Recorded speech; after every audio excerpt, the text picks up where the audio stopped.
എല്ലാ കൂട്ടുകാർക്കും നമസ്കാരം. നമ്മുടെ പുതിയ വീഡിയോയിലേക്ക് സ്വാഗതം. ഇന്നത്തെ നമ്മുടെ വീഡിയോ സദ്യ സ്പെഷ്യൽ അടപ്രഥമനാണ്. ഇന്ന് ചിങ്ങമാസം 1-ാം തീയതി സന്തോഷത്തിന്റെയും ഐശ്വര്യത്തിന്റെയും സമ്പൽ സമൃദ്ധിയുടെയും വരാൻ പോകുന്ന നാളുകൾക്ക് തുടക്കമിട്ടുകൊണ്ട് വീണ്ടും ഒരു ഓണമിങ്ങെത്താറായി. ഓണമിങ്ങെത്തിക്കഴിഞ്ഞാല് നമ്മുടെ വീടുകളിൽ പലതരത്തിലുള്ള വിഭവങ്ങളും നമ്മൾ തയ്യാറാക്കാറുണ്ട്. അതിൽ പ്രധാനമാണ് പായസവും പ്രഥമനും. പ്രഥമൻ തയ്യാറാക്കി എടുക്കുന്ന സമയത്ത് ചില ആളുകൾ പറയാറുണ്ട്, ഞാൻ ഉണ്ടാക്കിയിട്ട് അത് ശരിയായില്ല എന്ന്. അങ്ങനെ പറയുന്ന ആൾക്കാർക്ക് വേണ്ടിയിട്ടാണ് ഇന്നത്തെ നമ്മുടെ വീഡിയോയും.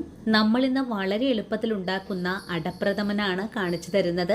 അതും സദ്യ സ്പെഷ്യലാണ്. ഈ ഒരു പ്രഥമൻ നമുക്ക് തയ്യാറാക്കി എടുക്കാനായിട്ട് മാക്സിമം 1 മണിക്കൂർ തന്നെ മതിയാകും. അപ്പോൾ നോക്കാം എങ്ങനെയാണ് വളരെ എളുപ്പത്തിലും രുചികരമായിട്ടും എളുപ്പത്തിൽ തയ്യാറാക്കി എടുക്കാൻ പറ്റുന്ന അടപ്രഥമൻ തയ്യാറാക്കി എടുക്കുന്നതെന്ന് നമ്മുടെ വീഡിയോയിൽ കൂടെ നമുക്ക് കണ്ടു നോക്കാം.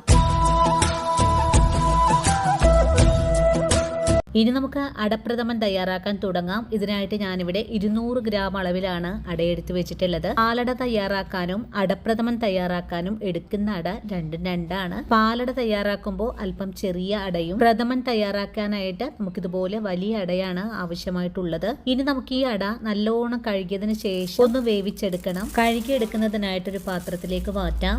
അട ഞാനിവിടെ കഴുകിയെടുത്തിട്ടുണ്ട്. ഇനി നമുക്ക് ഈ അട ഒന്ന് വേവിച്ചെടുക്കാം. അട വേവിച്ചെടുക്കാൻ ആവശ്യമായ വെള്ളം ഒഴിച്ചു കൊടുത്തിട്ടുണ്ട്. ഞാനിവിടെ 1 ലിറ്റർ വെള്ളമാണ് അട തിളപ്പിക്കാൻ എടുത്ത് വെച്ചിട്ടുള്ളത്.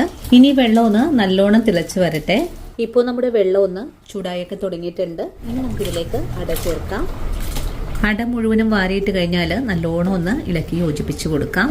അങ്ങനെ നമ്മുടെ അട ഇപ്പോൾ നല്ലോണം തന്നെ തിളച്ച് തുടങ്ങിയിട്ടുണ്ട്. ഇനി നമുക്ക് ഈ അട ഒന്ന് ഇളക്കി യോജിപ്പിച്ച് കൊടുക്കാം. കണ്ടോ, അട ഇപ്പോൾ ഒന്ന് വീർത്ത് വന്നിട്ടുണ്ട്. ഇനി ഉടൻ തന്നെ നമുക്ക് ഫ്ലെയിം അങ്ങ് ഓഫ് ചെയ്ത് കൊടുക്കാം. ഫ്ലെയിം ഓഫ് ചെയ്ത് കൊടുത്തിട്ടുണ്ട്. ഇനി ഉടൻ തന്നെ നമുക്കൊന്ന് മൂടിയും കൂടെ വെച്ച് കൊടുക്കാം.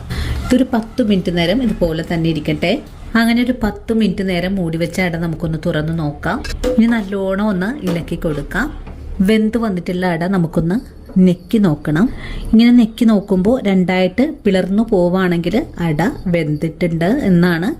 നെക്കി നോക്കിയപ്പോൾ രണ്ടായിട്ട് ഇതുപോലെ അടർന്നു പോകുന്നുണ്ട്. അപ്പോൾ നമുക്കിനി ഇത് ഊറ്റിയെടുക്കാം. അട ഒരു പാത്രത്തിലേക്ക് ഊറ്റി മാറ്റിയതിന് ശേഷം ഒന്ന് നല്ലപോലെ വാഷ് ചെയ്ത് കൂടെ വെക്കണം. അപ്പോഴാണ് അടയിലെ ആ ഒരു സ്റ്റാർച്ചൊക്കെ ഒന്ന് പോയി കിട്ടുന്നത്. അല്ലെങ്കിൽ നമ്മൾ പ്രഥമൻ തയ്യാറാക്കുമ്പോൾ പെട്ടെന്ന് തന്നെ കട്ടിയായിട്ട് മാറാൻ സാധ്യത കൂടുതലാണ്. അപ്പം അതുകൊണ്ട് തണുത്ത വെള്ളം ഉപയോഗിച്ച് നല്ലോണം ഒന്ന് കഴുകിയെടുക്കണം. അട കഴുകി ഇതിന്റെ സ്റ്റാർച്ചൊക്കെ കളഞ്ഞിട്ടുണ്ട്. ഇനി നമുക്കിതൊന്ന് മാറ്റി വയ്ക്കാം. അതിനുശേഷം ഇതിലേക്ക് ആവശ്യമായ നാളികേരപ്പാലും ശർക്കരയും ഒന്ന് ഉരുക്കിയെടുക്കാം. ഇനി നമുക്ക് 1/2 ലിറ്റർ വെള്ളം അടുപ്പിലേക്ക് വെച്ച് കൊടുക്കാം. ഈ ഒരു വെള്ളത്തിലേക്ക് 200 ഗ്രാം അടയ്ക്ക് 500 ഗ്രാം ശർക്കരയാണ് എടുത്തിട്ടുള്ളത്. ഇനി ഈ വെള്ളത്തിലേക്ക് എടുത്തിട്ടുള്ള ശർക്കര ഒന്ന് അലിയിപ്പിക്കാൻ ഇട്ട് കൊടുക്കാം. നിങ്ങളെ കാണിക്കുന്നതിന് വേണ്ടിയിട്ടാണ് ഞാൻ ഇതുപോലെ ഒറ്റ പീസായിട്ട് എടുത്തിട്ടുള്ളത്. നിങ്ങൾ ചെയ്യുമ്പോൾ ഇതൊന്ന് പൊടിച്ചതിന് ശേഷമായിരിക്കണം ശർക്കര ഉരുക്കിയെടുക്കേണ്ടത്. ഇനിയിപ്പോൾ ശർക്കര ഒന്ന് ഉരുകി പാനിയായി വരട്ടെ. ആ ഒരു സമയം കൊണ്ട് നമുക്ക് ഇതുപോലെയുള്ള 2 നാളികേരം നമുക്കൊന്ന് തിരുമിയെടുക്കാം. 250 മില്ലി അളവില് 1-ാം പാലും 1/2 ലിറ്റർ 2-ാം പാലുമാണ് നമുക്ക് ആവശ്യമായിട്ടുള്ളത്. ശർക്കര പാനി ഇപ്പോൾ തിളച്ചു തുടങ്ങിയിട്ടുണ്ട്. ഈ ഒരു സമയത്ത് ഇതുപോലൊരു കഷ്ണം നാളികേരം നമുക്കൊന്ന് ചെറുതായിട്ടൊന്ന് കട്ട് ചെയ്ത് വെക്കണം. ശർക്കര അടിയിൽ പിടിക്കാതെ ഉരുക്കി എടുക്കുന്നതിനായിട്ട് ഈ ഒരു രീതിയിലൊന്ന് അടി ചേർത്ത് ഇളക്കി കൊടുക്കണം. ഇപ്പൊ നല്ലോണം തന്നെ ശർക്കര തിളച്ചു തുടങ്ങിയിട്ടുണ്ട്. ശർക്കര എല്ലാം ഒന്ന് ഉരുകി വരുന്ന സമയത്ത് ഫ്ലെയിം ഒന്ന് ഓഫ് ചെയ്ത് കൊടുക്കാം. അതിനുശേഷം നമുക്ക് ഈ ശർക്കര പാനി നല്ലോണം ഒന്ന് അരിച്ചുകൂടി വെക്കണം. ശർക്കരയിൽ ധാരാളം കല്ലും മണ്ണൊക്കെ ഉണ്ടാവും. അതൊന്ന് പോയി കിട്ടുന്നതിന് വേണ്ടിയിട്ടാണ് ശർക്കര അരിച്ച് എടുക്കുന്നത്. ശർക്കര ഉരുക്കി മാറ്റി കഴിഞ്ഞാൽ പിന്നെ നമുക്ക് പ്രഥമൻ തയ്യാറാക്കി എടുക്കാനുള്ള ഉരുളി അടുപ്പിലേക്ക് വെച്ച് കൊടുക്കാം. ഉരുളി ചൂടായി കഴിഞ്ഞാൽ പിന്നെ നമുക്കിതിപോലെ 1 സ്പൂൺ അളവിൽ നെയ്യ് എടുത്തിട്ടുണ്ട്. നെയ്യ് നമുക്ക് ഈ ഉരുളിയിലേക്ക് ഇട്ട് കൊടുക്കാം. ഉരുളിയുടെ എല്ലാ ഭാഗത്തേക്കും നെയ്യ് ആക്കി കൊടുത്തതിന് ശേഷം കഴുകി എടുത്തിട്ടുള്ള അട ചേർക്കാം. ഇനി ഫ്ലെയിം കുറച്ച് വെച്ച് കൊടുത്തിട്ട് അട നല്ലോണം ഒന്ന് വഴറ്റിയെടുക്കാം. അട ഇതുപോലെ വഴറ്റിയെടുക്കുന്നത് അടയുടെ ആ ഒരു പച്ച ചുവയൊക്കെ ഒന്ന് മാറി കിട്ടുന്നതിന് വേണ്ടിയിട്ടാണ്. അധികം ഒന്നും വഴറ്റിയെടുക്കേണ്ട ആവശ്യമൊന്നും തന്നെ ഇല്ല. 1 മിനിറ്റ് നേരം മാത്രം വഴറ്റിയാൽ മതിയാകും. ഈ ഒരു ഓടിന്റെ ഉരുളിയാണെങ്കിൽ ഉരുളിക്ക് നല്ല ചൂടായിരിക്കും.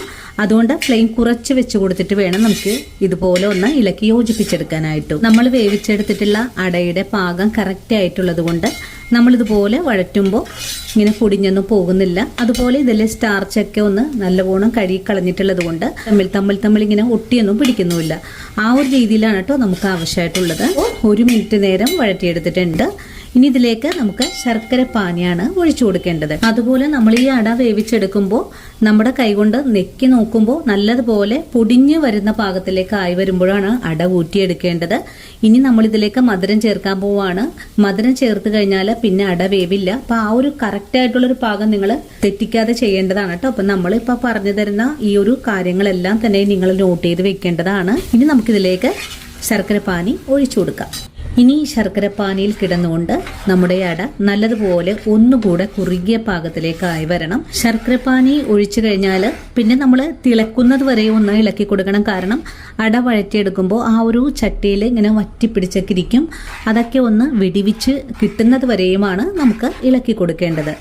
ഇപ്പോൾ നമ്മുടെ ശർക്കരപ്പാനി തിളച്ചു തുടങ്ങിയിട്ടുണ്ട്. ഇനി അടയിൽ ശർക്കരപ്പാനി പിടിച്ച് കിട്ടുന്നത് വരെയാണ് നമുക്ക് ഇതുപോലെ ഒന്ന് ഇടയ്ക്കിടയ്ക്ക് ഇളക്കി കൊടുത്ത് ഈ ഒരു പാനി ഒന്ന് വറ്റിച്ചെടുക്കേണ്ടത്. ഇപ്പോൾ നമ്മുടെ ശർക്കര പാനിയും അടയും നല്ലതുപോലെ വറ്റി നല്ല കുറുകിയ പാകത്തിലേക്കാണ് ആയി വന്നിട്ടുള്ളത്. ഇതുപോലൊരു പാകമാകുമ്പോഴാണ് നമുക്കിതിലേക്ക് 2ാം പാല് ഒഴിച്ചു കൊടുക്കേണ്ടത്. കണ്ടോ, ശർക്കര പാനി മുഴുവനും തന്നെ അടയിലേക്ക് പിടിച്ചു കിട്ടിയിട്ടുണ്ട്. 2ാം പാല് ഒഴിച്ചു കൊടുക്കുവാണ്. 2ാം പാലും കൂടെ ഒഴിച്ചു കഴിഞ്ഞാൽ വീണ്ടും നല്ലോണം ഇളക്കി ഒന്ന് തിളപ്പിച്ചെടുക്കാം. ഇനി 2ാം പാലിൽ കിടന്ന് ഒന്നുകൂടെ അട വെന്ത് ഒന്ന് കുറുകിയ പാകത്തിലേക്കായി കിട്ടണം. ഇനി ഫ്ലെയിം കൂട്ടി വെച്ച് കൊടുത്ത് നമ്മുടെ പ്രഥമനൊന്ന് തിളച്ച് വരണ പാകം വരെയും ഇളക്കി കൊടുക്കാം. ഇപ്പോൾ നമ്മുടെ പ്രഥമൻ തിളച്ചു തുടങ്ങിയിട്ടുണ്ട്. ഇനി ഇതൊന്ന് വറ്റി വരുന്നത് വരെയും നമുക്കൊന്ന് വെയിറ്റ് ചെയ്യാം. ഇപ്പോൾ നമ്മുടെ പ്രഥമൻ ഒന്നുകൂടെ കട്ടിയായിട്ടൊക്കെ മാറിയിട്ടുണ്ട്. നമ്മൾ ഇന്നിവിടെ എടുത്തിട്ടുള്ള ശർക്കര കളറില്ലാത്തത് കൊണ്ടാണ് കേട്ടോ നമ്മുടെ പ്രഥമൻ ഇതുപോലെ ഒരു കളറിലേക്കായി വന്നിട്ടുള്ളത്. നിങ്ങൾ ഇതുപോലെ ശർക്കരയൊക്കെ വാങ്ങിക്കുമ്പോൾ നല്ല കറുത്ത ശർക്കര നോക്കി വേണം വാങ്ങാനായിട്ട്. അല്ലെങ്കിൽ നമ്മൾ തയ്യാറാക്കുന്ന പ്രഥമന് കളറില്ലാതെ പോകും.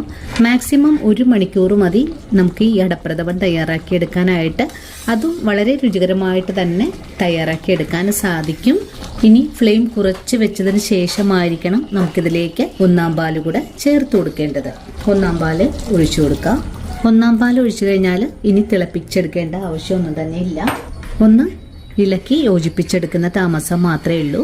1ാം പാൽ ഒഴിച്ചു കൊടുത്ത് ഫ്ലെയിം ഓഫ് ചെയ്തെടുത്തിട്ടുണ്ട്. ഈ സമയം നമ്മുടെ പ്രഥമനിലേക്ക് കുറച്ച് ഏലക്കയും ചുക്കും കൂടെ ചേർത്ത് പൊടിച്ചെടുത്ത പൊടി ചേർക്കാം. നല്ലോണം ഇളക്കി യോജിപ്പിച്ചു കൊടുക്കാം. നല്ലോണം ഇളക്കി യോജിപ്പിച്ചതിന് ശേഷം നമ്മൾ നേരത്തെ കാണിച്ച കാഷ്യൂസും നാളികേര കൊത്തും ഒന്ന് വറുത്തിടാം. ഇതിനായിട്ടൊരു പാൻ അടുപ്പിലേക്ക് വെച്ചിട്ടുണ്ട്. ഒരു 2 ടേബിൾ സ്പൂൺ അളവിൽ നെയ്യ് ചേർത്ത് കൊടുക്കാം. ഇനി നെയ്യിലേക്ക് നമ്മൾ നേരത്തെ കാണിച്ച നാളികേര കൊത്ത് ചേർക്കാം. ഫ്ലെയിം കുറച്ച് വെച്ചിട്ട് നല്ലവണ്ണം ഒന്ന് ഇളക്കി മുരിയിച്ചെടുക്കാം. നാളികേരം മൂത്ത് തുടങ്ങുന്ന സമയത്ത് നമുക്കിതിലേക്ക് ഒരു പിടി കാഷ്യൂസ് കൂടെ ചേർക്കാം. കാഷ്യൂസും ചേർത്തിട്ട് വീണ്ടും നല്ലോണം ഒന്ന് മുരിയിച്ചെടുക്കാം. അങ്ങനെ ഈ ഒരു രീതിയിലേക്ക് നല്ലോണം മൂത്ത് വന്നിട്ടുണ്ട്. ഇനി ഫ്ലെയിം ഓഫ് ചെയ്ത് കൊടുക്കാം. നിങ്ങൾക്ക് ഈ ഒരു സമയത്ത് ഇതിലേക്ക് റൈസിൻസ് ചേർക്കാൻ താല്പര്യമാണെങ്കിൽ ചേർക്കാവുന്നതാണ്. ഞാനിപ്പോൾ റൈസിൻസ് ചേർക്കുന്നില്ല. ഇനി നമുക്ക് ഇതുപോലെ ഒന്ന് മൂടിയും കൂടെ വെച്ചു കൊടുക്കാം. അങ്ങനെ നമ്മുടെ വളരെ രുചികരമായിട്ടുള്ള സദ്യ സ്പെഷ്യൽ അടപ്രഥമൻ ഇവിടെ റെഡി ആയിട്ടുണ്ട്. ഇതുപോലൊരു പ്രഥമൻ എല്ലാവരും വീടുകളിൽ തയ്യാറാക്കി നോക്കണം. വളരെ ഈസി ആയിട്ട് തന്നെ നമുക്ക് ഈ പ്രഥമൻ തയ്യാറാക്കി എടുക്കാനും സാധിക്കും. പാചകം പഠിച്ചു തുടങ്ങിയിട്ടുള്ള നമ്മുടെ കുട്ടികൾക്ക് വരെ ഇതൊരു ഈസി ആയിട്ട് തന്നെ തയ്യാറാക്കി എടുക്കാനും സാധിക്കും. അപ്പോൾ ഇന്നത്തെ നമ്മുടെ വീഡിയോ ഇത്രയേ ഉള്ളൂ. ഇനി നല്ലൊരു വീഡിയോ ആയിട്ട് നാളെ കാണാം. അതുവരെയും സ്നേഹത്തിൻ്റെ ഭാഷയിൽ വീണ്ടും കാണാം.